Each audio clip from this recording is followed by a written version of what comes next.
What is going on, college basketball fans? Welcome back to another video. Today we're going to be breaking down the last region that we have for this little four-part video here. We're going to be breaking down in depth the Midwest region. We did the West, we did the East, and we did the South already. So if you guys want to check those out after this one, if you haven't already, definitely go do that. You know, I feel like they're pretty good breakdowns.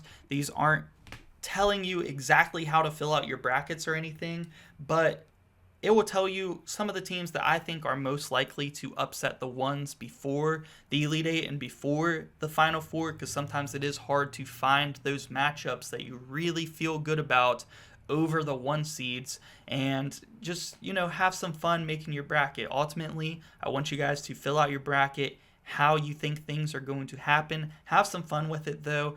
Pull out, pick some upsets, pick some sleeper picks, some sleeper runs, because they're going to happen in March Madness. And if you do pick one of those right, it is going to feel really good. You're going to feel really good. So we're just going to break down a lot of these matchups, a lot of these teams' play styles. I'm going to talk about some of my more likely upsets for this region, some of my more likely teams to upset Houston and who they could possibly go down to before the Elite Eight and the Final Four. And yeah, I do think that there is a lot of potential for some chaos in this Midwest region. The only thing I want to say is if you guys haven't already, hit that subscribe button for me. It helps me out a lot. We've been grinding a lot this March Madness. There's a ton more content on the channel for you guys to check out after this one. So hit that sub button for me. It's free, helps me out. And yeah, guys, let's start breaking down these games. So Houston and SIUE. As I've mentioned in the other regions, I don't really see a ton of potential for a 16 over a 1 this year. I just think the ones are very strong, and they're very strong every year. Purdue was strong when they lost. Virginia was strong when they lost as a 1 seed in the first round. So it definitely could happen, but I wouldn't advise picking one. It's only happened twice, ever. But I do think that there is going to be either a 15 over 2 or a 14 over 3 this year. I do feel that way. So we'll see if I am right about that and if it does happen. As far as Gonzaga, Georgia, this is an interesting matchup where I feel like most people are going to be picking Gonzaga, and myself included. I picked that in my main bracket because the stats love them, the analytics love them. They have a senior veteran point guard who is one of the best facilitators in the country. They have an amazing front court, which I think matches up well against Asa Newell, which is one of Georgia's best players.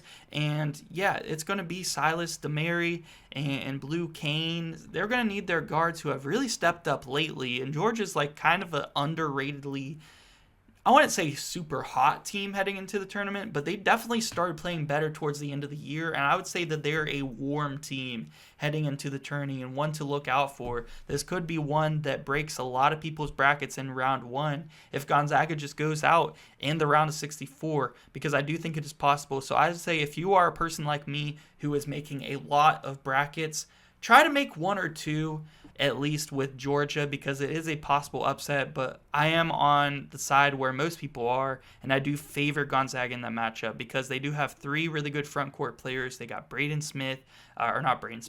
Huff. They got Graham Ike, of course, and Ben Gregg, who are all great front court players that I think will match up great against a guy like Asa Newell, especially on the boards and on the defensive end. And then they just have veteran guards and a top 10 offense in the country that I think Georgia might struggle to keep up with. So I really like Gonzaga out of the first round there over Georgia. Clemson and McNeese is a 12 over 5 that some people really like. I would say it's probably the third most popular 12 over 5. I think Colorado State over Memphis and also UC San Diego over Michigan, of course, is the most popular one this year. But I could see McNeese beating Clemson. It is definitely possible. But Clemson is a team that made it to the Elite Eight last year. And this is similar to the Georgia pick. This region is kind of tough, but there is some potential for some chaos. I'm going to pick it for this bracket because I actually think there's only one other bracket that I've made out of like my 12 or so that I've picked McNeese over Clemson. So I want to switch it up a little bit here for this bracket because this is going to be one of my brackets. It's not my official one, as you guys know, but I'm going to pick McNeese here. But like I said, out of like 11 of my brackets, I picked Clemson, and I think at least 9 of them. I feel really good about Clemson making a run this year, and we will break down the possible matchups with Clemson in the second round and even the Sweet 16 when we do get to them. But I like McNeese in this spot also as a sleeper. You know, it is definitely a possible matchup.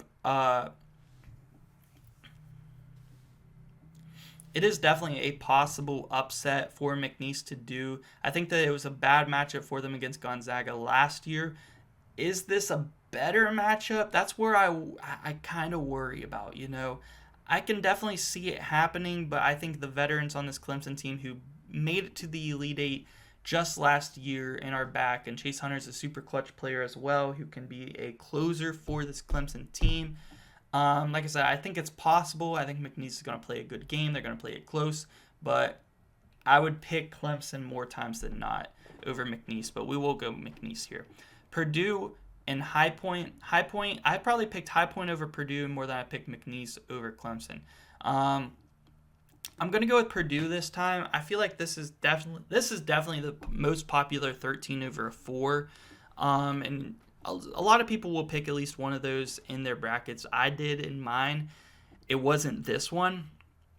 I actually took Grand Canyon over Maryland, which I don't feel like a lot of people are expecting, but is definitely possible, especially with Grand Canyon's experience on that team. But High Point is interesting, and I've definitely picked it in a few of my brackets because they have one of the best offenses in the country. The only thing is Purdue also has a really good offense, and is High Point going to be able to stop them? I think they're really looking at trying to outscore Purdue and hoping some of their guys just miss some threes and miss some big-time shots, you know, which is definitely possible for Purdue, but they have a first-team All-American point guard in Braden Smith on their team, who is one of the best passers in the country, and I just feel like High Point, although it seems like a very possible upset, I would definitely still favor Purdue over them here. As far as potential second round and Sweet 16 matchups, I do think McNeese and Purdue is interesting. I think I might like McNeese to beat Purdue more than I like High Point to beat Purdue. I think McNeese, if they can get by Clemson, I could see them making a little sneaky run to the Sweet 16, although I did have Clemson and Purdue in my main bracket, and I did have Purdue over them. This is what I had in my official bracket. I had Gonzaga and Purdue. I feel like this is a possibility here because Gonzaga has such a good offense, and their defense has been getting better. They're actually top 30 on defense now entering the tourney, and they have the front court, as I mentioned the guys earlier, to compete with Juwan Roberts and Tugler down low on those boards. They're going to play hard, and I do think Ryan Nembhard is a better leader and controlling player of the game than Melis Uzan. Melis Uzan is the better defender. Can he lock up Ryan Nembhard? I'm not sure, but Ryan Nembhard's not necessarily a guy who is going to be a huge scorer. He can randomly put up, 18, 20 points every now and again, and, that may be what Gonzaga needs to get them by in this game. But he's mainly going to be a facilitator for this team, and it's going to take Battle and Nolan Hickman to hit some big shots for Gonzaga to win this game. But I think this is, out of any, the most likely 8 or 9 seed to upset a 1 this year is Gonzaga over Houston. I think that is the most likely one to lose in the second round, and I actually do like, if it is Houston, let's talk about Houston. So let's say Houston gets to the Sweet 16. Houston versus Purdue, Houston all day. I don't think Purdue has much of a chance against Houston. If it's Houston and Clemson, I still kind of lean Houston. I think Clemson has a better chance at beating Houston than a Purdue. But out of this top bracket from Houston down to High Point, I think the most likely team to beat Houston before the Elite Eight is Gonzaga, and after that I would go Clemson. And if I do pick Gonzaga to lose or to beat Houston here, I definitely feel like Clemson, they could play Gonzaga close. I would kind of lean Gonzaga in that matchup. I'm not going to lie. I do think it is worth taking this Gonzaga over Houston pick in at least one of your guys' brackets. I have it in my main one. I actually really like that pick. I'm not sure if it's going to happen. I think Houston is the better team, especially defensively. But Gonzaga can protect the ball with Ryan Nembhard. And, you know, I like Gonzaga a lot in that spot, man. I'm not going to say it's a 50-50 pick because Houston has been super good this year, but I think it's 60-40. I think Houston, I favor them 60% and Gonzaga, the 8 seed, about 40%. That's why I picked it in my main bracket. I think that is the most likely 1 seed to lose in the second round, just given the matchup. I think this Gonzaga team is very good. They probably should have got a 7 seed, and yeah, I like them in this spot, and I kind of like them in the Elite Eight.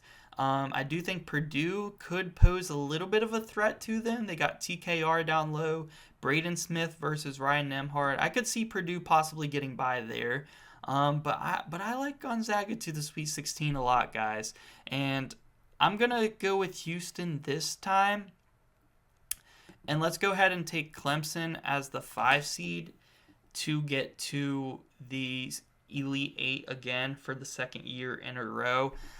I do think Gonzaga over Houston is the most likely for Houston to lose before the Elite Eight, but I'll take Houston to the Sweet 16 here and give me Clemson over them. I don't feel like Purdue has too much of a chance to win against Houston if that were the matchup, and I just remembered I did take McNeese here, so I am actually going to go with Houston over McNeese for the purposes of this bracket. But like I said, I do really think that Gonzaga has the best chance, and other than that, Clemson, as far as teams to potentially beat Houston to before the Elite Eight in the top half of that bracket. But let's go ahead to the bottom half of this Midwest region, where I do see some potential for chaos, just because I did end up having Tennessee make it back to the Elite Eight for the second year in a row out of this region, because they have some experience, an experienced point guard in Zakai Ziegler, and this sets up some interesting matchups. We're going to get Texas versus Xavier tonight. I think it's going to be a pretty good, close game. I'm excited for it, and I could see either one of those teams really beating Illinois, which is why I'm going to take it in this bracket, and it could be either one of these teams, which is why I feel comfortable taking it right now. But for now, let's talk about the possibilities of Illinois versus Kentucky in the second round, because I feel like Kentucky, they cannot lose to another 14 seed. I'm not going to pick this in any of my brackets, so if it does happen, just know all my brackets will be busted. Actually, I did pick it in one of my brackets in the stream, and you guys were giving me some flack for that, but I was having fun. I don't think it's going to happen this year. This is a new Kentucky team that's going to put up a lot of points. So I think they're going to put up a lot of points on Troy and get by them. I wouldn't advise taking Kentucky to lose to another 14 this year like they did last year. But we do have Illinois and Kentucky, which is a very interesting matchup because both these teams can put up a ton of points. And I just don't think Illinois' defense might actually be worse than Kentucky's, which is saying something. Kentucky's has improved, and Illinois isn't the worst in the world. But I like Kentucky's players better.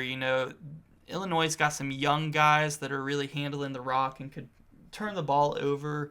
And Kentucky's got more veteran guys who have come through the portal that I do trust. I know they're without Jackson Robinson for the tourney, but Lamont Butler should be there, and Ortega Owe, Kobe Brea. I'm going to trust these guys, and I actually really like Kentucky to the Elite Eight. And I would actually say if you wanted to have Kentucky lose, or not to the Elite Eight, Kentucky to the Sweet 16, if you actually wanted to have Kentucky lose before the Sweet 16, I actually think Texas or Xavier might be their hardest opponent of Illinois, Texas, Xavier, Troy. I think Texas and Xavier actually have give Kentucky the hardest game, and I'm actually going to pick that for this bracket. I'm going to pick, and this could age very badly, but I'm going to go I'm going to go with Xavier to get by Texas here tonight, and I'm going to go with Xavier to get by Kentucky. That's a little bit bold here for this bracket, but I do think that if anyone beats Xavier if anyone beats Kentucky before the Sweet 16, it might be Xavier. I'm just saying, it might be Xavier. So I would advise most brackets probably have Kentucky to the Sweet 16. I know some people are probably going to have this, right? Illinois over Kentucky, but I don't trust them to not turn the ball over against Kentucky. Kentucky just has the better veterans on the team that if this were the matchup, I would go Kentucky 100%. But just for fun, we'll go with Xavier over Kentucky because it's one that I haven't had yet in any of my brackets, and I do think that if they do lose before the Sweet 16, it could be that one. So I do feel like there is some potential for some chaos in this region. So let's have some fun. As far as UCLA and Utah State, very different teams. Utah State's going to put up points. UCLA is going to play more of a defensive game, try to slow Utah State down. It wasn't a good start for the Mountain West so far. I'm going to lean towards UCLA here, but this one is closer to a 50-50 matchup for me. But I would go UCLA more than I wouldn't, I think, in that one. And then Tennessee over Wofford. This is probably the most popular picked 15 over 2, even though I do think it might actually be the least likely 15 over 2. The more and more I think about some of the other possible upsets, as much as I love this Wofford team, I just think that this Tennessee team has an experienced point guard. They have a top 2 defense in the country, and they have, even though they don't have the best shooting team, they have better shooting teams than both St. John's and Michigan State. So that's kind of saying something there for me. I like Tennessee a lot over Wofford the more and more I start thinking about it and break it down. I do think that, is Robert Morris realistically going to beat Alabama? Probably not, but if Alabama is struggling to shoot the ball where they like to go fast, Robert Morris could pull off a sneaky one. Bryant over Michigan State. Michigan State and St. John's are very similar. And I actually think the most likely 15 over 2 right now might be Omaha over St. John's. And a lot of you guys might be thinking I'm crazy for that. But I just feel like St. John's doesn't have as much depth as Michigan State. But Michigan State has, but St. John's has the stars, where they could get by. And they both have very good defenses, but neither of those teams shoot the ball very well, which could lead for some openings against a team like Omaha, where Omaha I actually like a lot as a potential upset. So not a lot of people are talking about that, actually. And I originally, in my sleepers picks, originally was thinking Wofford because I like this Wofford team so much. They're probably my favorite 15 seed. But as far as matchups, I really don't see Tennessee losing in the first round. Next, Tennessee and UCLA would be a very good defensive game, and I do think more likely than not, this might be the second round matchup that we do get. Now, can UCLA beat Tennessee? Yeah, they can, but they're going to need an off night, in my opinion, from guys like Chaz Lehner and Josh Gainey. I just feel like if they're not shooting the ball well, UCLA, a door opens for them. But I'm going to trust Tennessee. I feel pretty confident about them potentially getting to the Sweet 16. I have them in the Elite 8 of my game, and I would tend to favor Tennessee in this matchup to get to the Elite 8 over Xavier. I don't see Xavier being able to knock off Tennessee, especially it's already kind of a stretch for them to beat Kentucky. Let's break down this very interesting Kentucky-Tennessee matchup, which I feel like a lot of people are going to have, including myself in my main bracket, in their Sweet 16, which is going to be the 3-seed Kentucky versus the 2-seed Tennessee. Kentucky did beat Tennessee twice this year, which is the only reason I really wanted to go with Kentucky. But you think about the matchups and the defense for Tennessee, and it made me go with Tennessee. And in my main bracket out of this region, I had Gonzaga, Tennessee to the Elite 8. Here I have Houston and Tennessee, and that is the 1-2 that a lot of people are going to have. Who would I favor in this matchup? I would go Houston. I think that they are the better shooting team. I think they have the better front court. And I think they both have some fantastic defenses, 2 of the best in the country. I would definitely, if this were the matchup, I would definitely go Houston over Tennessee, if this were the matchup. Now, in the Gonzaga-Tennessee matchup that I have, I would probably go Gonzaga. If it is Clemson, which I do think is a possible Elite Eight team, I would probably go Tennessee in that matchup. I think I like the matchup for Tennessee against, if it is Clemson, if it is possibly Purdue, Tennessee, I like Tennessee. Those are the possible matchups in the Elite Eight where I really like Tennessee to possibly get to the Final Four. But I like Gonzaga over Tennessee, and I like Houston over Tennessee if those are the Elite Eight matchups. So I don't really like to go 3-1 seeds, but this isn't really like an official bracket or anything. This is just me kind of breaking it down for you guys, who are the more likely teams. And like I said, before the Elite Eight, the most likely team I feel like to beat Houston is Gonzaga.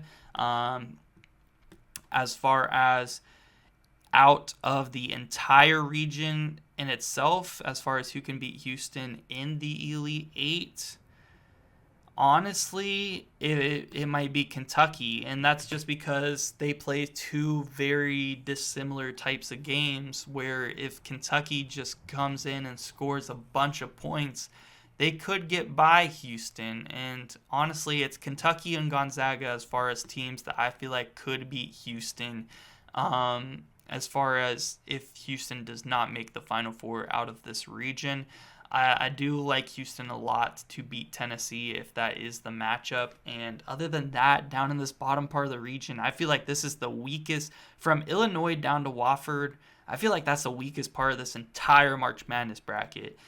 Tennessee, I feel like, is the strongest team out of all of them, which is why I do have them in my Elite Eight. But this is what we're going with for this, just for the purpose of this matchup. And as far as potential upsets, I like a McNeese upset if you want to pick in some of your guys' brackets. I don't hate it for a main bracket either. We're going to get 12 over 5s. It's always a likely upset to happen. And High Point over Purdue, I think it is, it's interesting. They're just going to have to outscore Purdue. There's not going to be much defense in that game. And if High Point's just hitting on all cylinders, hitting shots, they put a lot of pressure on this Purdue team, they could definitely do it. So I'd say those two are definitely possible. As far as a Troy over Kentucky or a Wofford over Tennessee, I actually don't like those upsets. As far as for 14 over 3s and 15 over 2s, I don't like those upsets as much as off first glance you might think. I do like the potential for Xavier over Illinois, possibly a Texas over Illinois. That wouldn't be a bad 11 seed to pick over 6 either. But let me know what you guys think, guys. As far as 14 over 3s, my favorite one is UNC Wilmington over Texas Tech. As far as 15 over 2s, my favorite is probably either Omaha over St. John's or possibly, I don't want to say it because I'm not going to pick this in my brackets, but possibly a Robert Morris over Alabama. Just if Alabama have shown at certain games this season where they just can't make their threes. It's possible Grant Nelson also sits out just for the first round. I've been hearing that he's going to be back for like the rest of the tournament, but he might sit out the first round. So there's potential there. I'm not very high on Robert Morris though, which is why I wouldn't pick it. But I do think, those would be my favorite upsets as far as like a massive one for this bracket. But let me know what you guys think about this Midwest breakdown. Who you guys have coming out of the Final Four in this region? Who is your biggest upset in this region? Let me know down below in the comment section, guys. Make sure you guys go check out my other breakdowns of the other regions on the channel. We have my favorite upset pick from every seed, which kind of has changed since I uploaded it just last night. I've been breaking down these regions, doing more research, talking about these games, and my opinions have changed on that somewhat.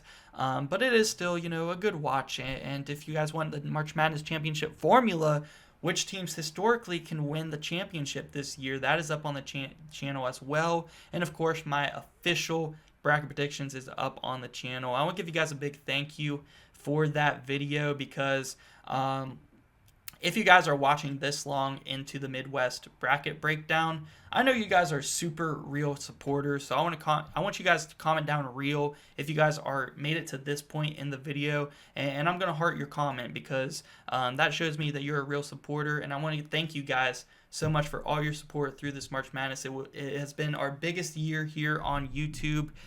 since we started doing this about 2.5 years ago, just covering college basketball. And my main bracket predictions is almost at 70,000 views now, which is just insane to even think about. It is the most popular viewed video on my channel, and it's been a massive March Madness. So I want to give a big thank you to you guys. Comment down real if you made it this far in the video. I appreciate you guys. And yeah, guys, thank you so much for watching.